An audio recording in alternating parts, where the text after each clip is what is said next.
તે દિવસ રવિવારનો હતો. ખૂબ જોરદાર વરસાદના કારણે તે મારી સાથે ફરવા અને ધોધ જોવા આવી હતી. આખો દિવસ ફર્યા પછી અમે બંને બાઇક પર ઘરે પાછા ફરી રહ્યા હતા. અચાનક મારું બાઇક પંચર થઈ ગયું. ધીમે ધીમે રાત વધવા લાગી. અમને ક્યાંય પંચર ઠીક કરવા માટે ગેરેજ ન મળ્યો.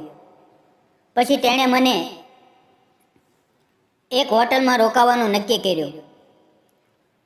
અમે બંને હોટલમાં ગયા અને એક રૂમ બુક કર્યો.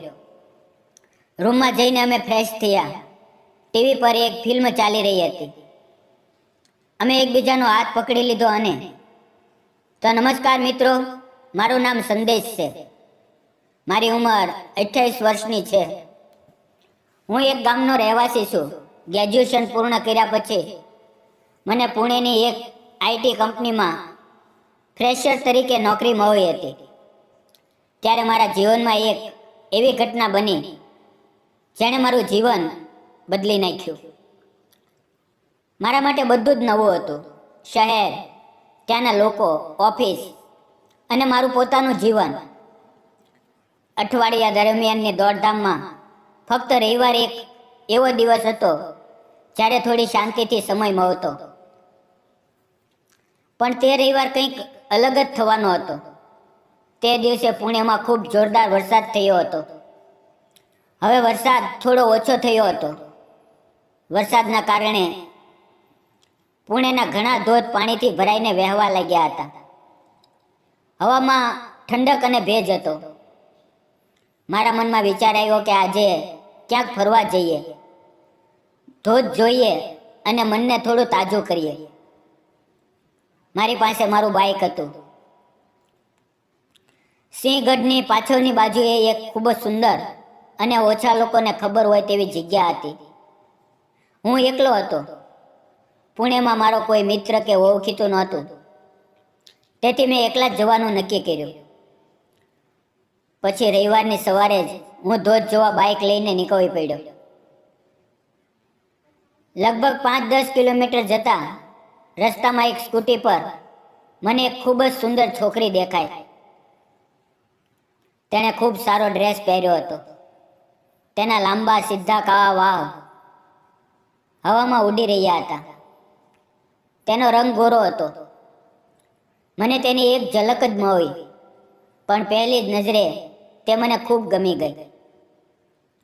પરંતુ તે પછી ક્યાંય દેખાય નહીં. ખબર નહીં ક્યાં ગાયબ થઈ ગઈ. હું સિંહગઢના ધોધ પર પહોંચી ગયો. ત્યાંનું વાતાવરણ એકદમ સ્વર્ગ જેવું હતું. ચારે બાજુ લીલીછમ વાદીઓ, ધોધનો અવાજ, આકાશમાં વાદળો અને અચાનક ત્યાં મેં તેને ફરી જોઈ. જે છોકરી રસ્તામાં દેખાઈ હતી તે જ છોકરી ફરી મારી સામે હતી. હળવો વરસાદ થઈ રહ્યો હતો. તેના વાળ થોડા વિખરાઈ ગયા હતા. તેની આંખોમાં એક અલગ જ ચમક હતી. તે એકલી હતી અને પોતાના ફોટા ખેંચી રહી હતી. મારું ધ્યાન તેની તરફ જ હતું, પણ મેં તેની સાથે કંઈ બોલ્યું નહીં. હું પ્રકૃતિનો આનંદ માણી રહ્યો અને તેને પણ જોતો રહ્યો. ધોધ જોઈને હું બીજા ધોધ તરફ ગયો. ખૂબ ફર્યો, ભૂટ્ટો ખાધું અને વરસાદમાં ભીંજાઈને મજા લીધી. એક સ્ટોલ પર બેસીને બપોરનું ભોજન કર્યું અને લગભગ 1 કલાક સુધી ફરતો રહ્યો. હવે બપોરે આશરે 3 વાગ્યે હું પાછો ફરવા લાગ્યો. રસ્તામાં તે છોકરી ફરી દેખાઈ. તે પોતાની બેગમાં કંઈક શોધી રહી હતી. બેગ ખુલ્લી હતી અને તે એકલી હતી. મને લાગ્યું કે કદાચ તેને મદદની જરૂર છે. તેથી મેં બાઇક રોકીને પૂછ્યું, સોરી, કોઈ મદદ જોઈએ? તે થોડી પરેશાન હતી. તેણે કહ્યું, મારી સ્કૂટીની ચાવી ખોવાઈ ગઈ છે અને મારી પાસે બીજી ચાવી નથી. અહીંયા આસપાસ કોઈ ગેરેજ પણ નથી અને વરસાદને કારણે નેટવર્ક પણ નથી આવતું. આટલું કહેતા તેની આંખો ભરાઈ આવી. તે એકલી હતી, તેથી તેને ડર પણ લાગી રહ્યો હતો. મારા મનમાં તેના માટે કોઈ ખોટો ઈરાદો નહોતો. મેં પૂછ્યું, તમારે ક્યાં જવું છે? તેણે કહ્યું સ્વારગેટ. મેં કહ્યું ચાલો હું તમને મૂકી દઉં. પણ તેણે કહ્યું મારી સ્કૂટી અહીં કેવી રીતે છોડું? મને સમજાતું નહોતું કે શું કરું. હું બાઇક પરથી ઉતર્યો. તેની સ્કૂટી જોઈ હેન્ડલ લોક નહોતું, એટલે સ્કૂટીને ધક્કો મારીને લઈ જઈ શકાય તેમ હતું, પણ સ્ટાર્ટ થઈ શકતી નહોતી. મેં મારી બાઇકની ડિક્કી ખોલી. તેમાં એક દોરડું હતું. મેં તે દોરડું તેની સ્કૂટી અને મારા બાઇક સાથે બાંધ્યું અને કહ્યું, તું સ્કૂટી ઉપર બેસ, હેન્ડલ પકડ. હું ધીમે ધીમે મારી બાઇકથી તારી સ્કૂટી ખેંચીને લઈ જઈશ. થોડું મોડું થશે, પણ આપણે પહોંચી જઈશું. અને પછી અમે ધીમે ધીમે ચાલવા લાગ્યા. હું બાઇક ચલાવતો હતો અને આઈનામાંથી તેને જોતો હતો. તેના ચહેરા પર રાહત હતી, કારણ કે હું તેની મદદ કરી રહ્યો હતો. તે મને જોતી હતી અને હું પણ આઈનામાં તેને જોતો હતો. તે ખૂબ જ સુંદર લાગી રહી હતી. લગભગ 4-5 કિલોમીટર ચાલ્યા પછી અમે એક જગ્યાએ રોકાયા, કારણ કે અમે બંને થાકી ગયા હતા. ત્યાં વડાપાવનો સ્ટોલ હતો. અમે નક્કી કર્યું કે કંઈક ખાઈને આગળ ચાલીએ. મેં તેને કહ્યું ચાલ આપણે વડાપાવ ખાઈએ. તે તરત તૈયાર નહોતી, થોડી નારાજ પણ લાગી રહી હતી. મેં કહ્યું નારાજ ન થા, હું તને તારા ઘર સુધી મૂકી દઈશ, બસ આટલું જ પૂરતું છે. પછી તે માની ગઈ અને અમે બંનેએ 2 વડાપાવ લીધા અને નજીકમાં બેસીને ખાવા લાગ્યા. મેં તેનું નામ પૂછ્યું. તેણે કહ્યું મારું નામ કોમલ છે. મેં પૂછ્યું તું શું કરા છો? તેણે કહ્યું હમણાં જ મારું ગ્રેજ્યુએશન પૂરું થયું છે. પછી તેણે મને પૂછ્યું તો તમે? મેં કહ્યું હું પુણેનો નથી, હું ગામડેથી આવ્યો છું. હમણાં જ મને અહીંયા નોકરી મળી છે. હું અહીંયા એકદમ નવો છું, તેથી મને જગ્યાનો વિશે ખાસ જાણકારી નથી. આમ ધીમે ધીમે અમારી થોડી ઘણી વાત થવા લાગી.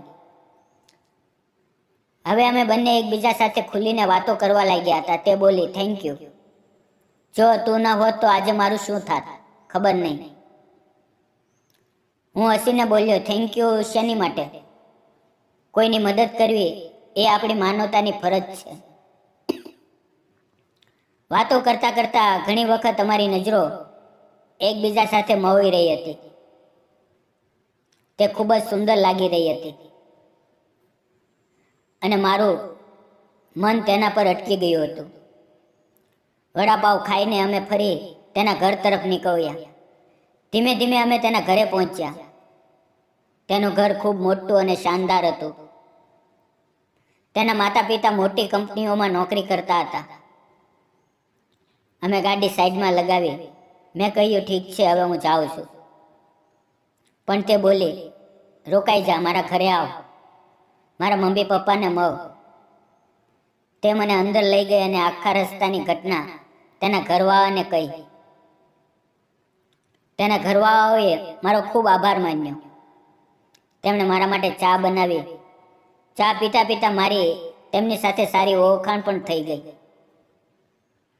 પછી કોમલ મને નીચે મૂકવા આવી. તેણે મારો નંબર માંગ્યો અને મેં તેને નંબર આપી દીધો. તે પછી હું મારા રૂમ પર પાછો આવી ગયો. સાંજે તેનો મેસેજ આવ્યો, હાય પહોંચી ગયો? મેં કહ્યું હમણાં જ પહોંચ્યો. તેમના ઘરથી મારો રૂમ લગભગ 15 કિલોમીટર દૂર હતો. તેણે ફરી થેન્ક્સ લખ્યું. હવે ધીમે ધીમે અમારી ચેટિંગ શરૂ થઈ ગઈ. અમે ફોન પર વાત કરવા લાગ્યા. તેની સાથે વાત કરવી ખૂબ જ સારું લાગતું હતું. આમ જ 2-4 દિવસ નીકળી ગયા. પછી એક રવિવાર આવ્યો, મારી રજા હતી. તેણે કહ્યું આપણે ફરવા જઈએ. મેં પૂછ્યું ક્યાં? તે બોલી ત્યાં જ જ્યાં આપણે પહેલી વાર મળ્યા હતા, જ્યાં મારી સ્કૂટી ખરાબ થઈ હતી. મેં કહ્યું ઠીક છે. તે બોલી આપણે બંને એક જ બાઇક પર જઈશું, તારા બાઇક પર. મેં કહ્યું ઠીક છે. રવિવારે સવારે 7 વાગ્યે તે સ્વારગેટ પર હતી. હું બાઇક લઈને પહોંચ્યો. તેને પિકઅપ કરી અને અમે બંને ફરી ધોધ જોવા નીકળી પડ્યા. હવે હું એકલો નહોતો, અમે બંને હતા. એકલા ફરવામાં અને કોઈની સાથે ફરવામાં ખૂબ ફરક હોય છે. તેની સાથે પ્રકૃતિનો આનંદ માણવાનો ખૂબ સુંદર લાગી રહ્યો હતો. પહેલી વાર અમે એકબીજાનો હાથ પકડ્યો. ધોધની નીચે પડતા પાણીમાં અમે બંને નાહી રહ્યા હતા. ઊંચો ધોધ, ઠંડુ પાણી, વરસાદ. અમારું મન ખુશીઓથી ભરાઈ ગયું હતું. વરસાદમાં તેના કપડાં ભીંજાઈ ગયા હતા અને તેની લગભગ મારી જ ઉંમરની હતી. તેના કપાળ પરથી પડતા પાણીના ટીપા તેના નાકે થઈને તેના હોઠ સુધી સરકી રહ્યા હતા. હું તેની આંખોમાં જોતો હતો, તે મારી આંખોમાં જોતી હતી. તે પવનો આનંદ જ અલગ હતો. તે બોલી, તારી સાથે ફરવામાં ખૂબ મજા આવે છે. મેં કહ્યું, મને તો તારી સાથે તારા કરતાં પણ વધુ મજા આવે છે. તારા જેવો મિત્ર, અને તે પણ પહેલી મુલાકાતમાં આટલી નજીક. પુણેમાં મારું કોઈ નહોતું, પણ તે મને ખૂબ ખુશી આપી. થોડી વાર ધોધમાં મસ્તી કર્યા પછી ભૂખ લાગવા લાગી. અમે ઉપર આવ્યા અને ફરી બાઇક ઉપર બેઠા. કંઈક ખાવાની શોધમાં અમે નીકળી પડ્યા. તે મારી પાછળ બેઠી હતી. હળવો વરસાદ થઈ રહ્યો હતો. અમે બંને ભીંજાઈ ગયા હતા અને ઠંડી લાગી રહી હતી. ત્યારે તેણે ધીમે ધીમે મને ગળે લગાડી અને પોતાનો પ્યારો ચહેરો મારા ખંભા પર ટેકવી દીધો. એ જ રીતે મારા હૃદયમાં પ્રેમની લાગણી ભરાઈ આવી. હું બાઇક ઝડપથી ચલાવવા લાગ્યો. તેનો સ્પર્શ મારા ગાલને અડી રહ્યો હતો અને તેની સાથે બાઇક પર બેસવાનો આનંદ આવી રહ્યો હતો. થોડું આગળ જતાં અમને એક હોટલ દેખાઈ. અમે ત્યાં ચેન્જિંગ રૂમમાં ગયા, કપડાં બદલ્યા અને પછી હોટલમાં બેસી ગયા. અમે બંનેએ હોટલમાં ખાવાનું ઓર્ડર કર્યું. બંનેએ ખૂબ આનંદથી ખાવાનું ખાધું. ખૂબ સંતોષ થયો. આ અમારી બીજી જ મુલાકાત હતી અને આટલા આનંદદાયક અનુભવના કારણે અમે બંને ખૂબ ખુશ હતા. કદાચ અમે બંને એકબીજાના પ્રેમમાં પડી ગયા હતા. ખાવાનું ખાઈને અમે પાછા ફરવાના હતા. હવે સૂરજ ઢળવા લાગ્યો. તે મારી પાછળ બેઠી હતી. અમે હવે ઘરે જવા લાગ્યા. થોડું આગળ જતાં અચાનક મારું બાઇક પંચર થઈ ગયું. રસ્તો સુમસાન હતો. અંધારું વધવા લાગ્યું. તે મારી સાથે હતી, તેથી મને થોડો ડર લાગી રહ્યો હતો. હું એકલો હોત તો કદાચ ડર ન લાગત, પણ મારી સાથે એક જવાન છોકરી હતી અને તે રસ્તો થોડો ડરામણો પણ હતો. તે રસ્તા પર ક્યારેક ચોરી વગેરે થતી હતી. અમે બંને બાઇક પરથી ઉતર્યા અને બાઇકને ધક્કો મારતા આગળ વધવા લાગ્યા.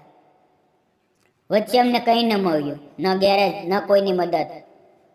અમે કદાચ 2 થી 2.5 કિલોમીટર ચાલ્યા, પણ તે ખુશ હતી કારણ કે તેને મારો સહારો અનુભવાતો હતો. મેં તેને પૂછ્યું, હવે શું કરવું? તેણે કહ્યું, જોઈએ, જો ક્યાંક ગેરેજ ખુલ્લું મળે, નહીં તો ક્યાંક રોકાઈ જઈએ. થોડું આગળ ચાલ્યા પછી અમને એક હોટલ દેખાઈ. ત્યાં રહેવાની સુવિધા હતી. પછી અમે વિચાર્યું કે આજની રાત અહીંયા જ રોકાઈએ. તે પણ તૈયાર થઈ ગઈ.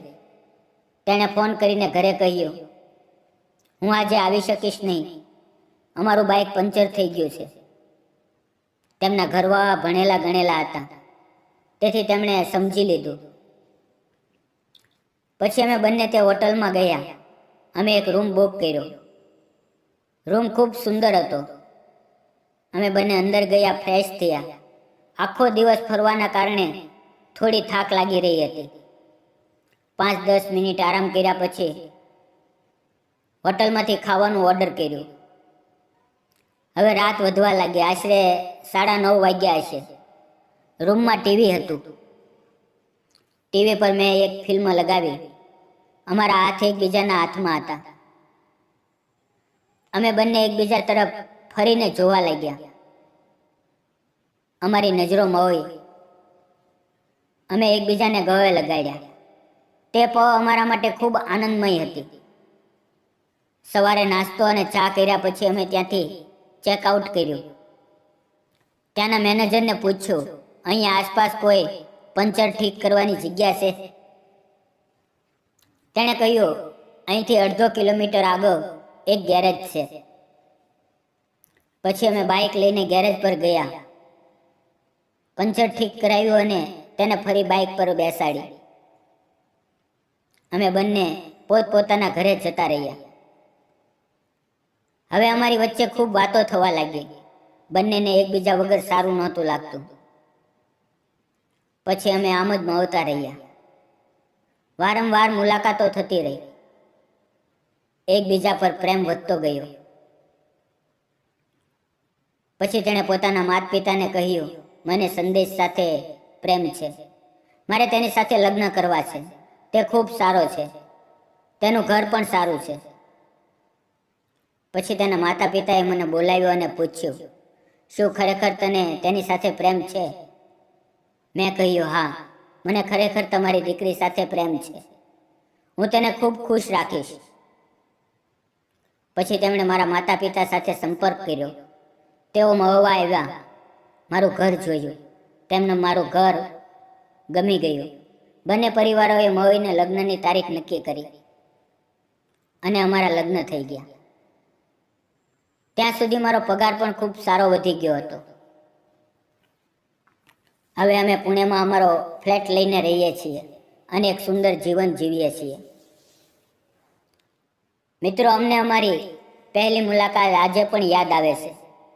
તે દિવસે ખૂબ આનંદ મળ્યો હતો અને આજે પણ તે મને એ જ રીતે પ્રેમ કરે છે. ક્યારેક એક નાની મદદ આખી જિંદગીનો પ્રેમ આપી જાય છે. જિંદગીમાં કેટલીક એવી પળો આવે છે જ્યાં દિલ અને હાલાત બંનેને સમજવું જરૂરી હોય છે. અમે બંનેએ જે કર્યું તે પળની લાગણીઓમાં વહીને કર્યું હતું. સાચું ખોટું તેનો નિર્ણય હંમેશા હાલાત પર આધાર રાખે છે. જ્યારે નિયત સાફ હોય, દિલમાં સન્માન હોય અને સંબંધ સાચા પ્રેમમાં બદલાઈ જાય તો તે પળ ખોટી નથી કહેવાતી. અસલી વાત એ છે કે તે ભાવનાત્મક પળને નિભાવવી જોઈએ, તેને ઇજ્જત આપવી જોઈએ અને તેને હંમેશા એક સાચા સંબંધમાં બદલવી જોઈએ. અમે બંનેએ જે કર્યું તે સાચું હતું કે ખોટું, તમને શું લાગે છે? કોમેન્ટમાં જરૂર જણાવજો. જો આ વાર્તા તમને ગમી હોય તો વિડીયોને લાઈક, શેર અને ચેનલને સબસ્ક્રાઈબ કરવાનું ભૂલશો નહીં. ફરી મળશું મિત્રો આવતીકાલે એક નવી વાર્તામાં. ત્યાં સુધી આવજો. વિડીયો પૂરો જોવા બદલ આપ સૌ મિત્રોનો ખૂબ ખૂબ ધન્યવાદ.